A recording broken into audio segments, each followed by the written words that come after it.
Morning, everybody. I wanted to talk with you today about a question that I've gotten a few times this week from different clients that I've been working with, specifically talking about where in the body balance comes from.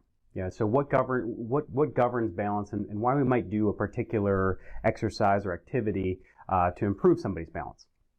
So we'll start off today by talking about the three different places in the body that govern or oversee how how somebody might perceive their balance, or what might give folks a problem with their balance in the body. So three different areas that we'll talk about today. First, and forgive my artistic abilities, I promise I'm much better in the clinic than I am drawing stuff. So the three different places in the body that govern balance: the brain, specifically the back of the brain. It's a small part called the cerebellum. Second, and third, eyesight. So we'll talk a little bit first about how the brain might govern balance. In the biggest part, the biggest way that this part of the brain works, and you feel it in on a day-to-day basis, is through proprioception, or something called proprioception, or joint position sense.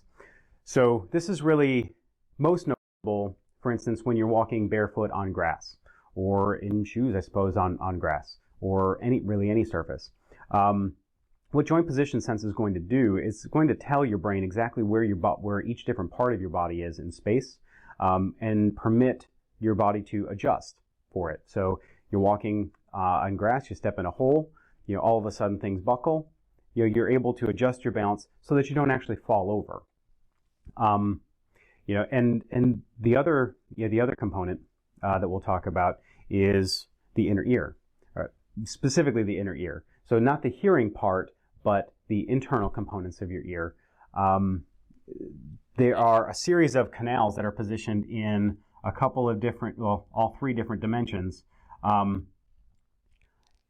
Inside of there are fibers that perceive just changes in your head posture, and therefore they're able to help your body orient to what is upright and where your body is positioned in space. Helps your balance. When things go wrong here, we see a situation called vertigo, and that's where the room might seem, but your head is standing still. It makes complete sense. These fibers are being stimulated while your head's not moving, so things are not in the proper place. And so some of the things that we can do is different exercises, turning your head, turning your body, to reposition some of those sediments in these canals that will stimulate those fibers even when your head's not moving. Third is eyesight.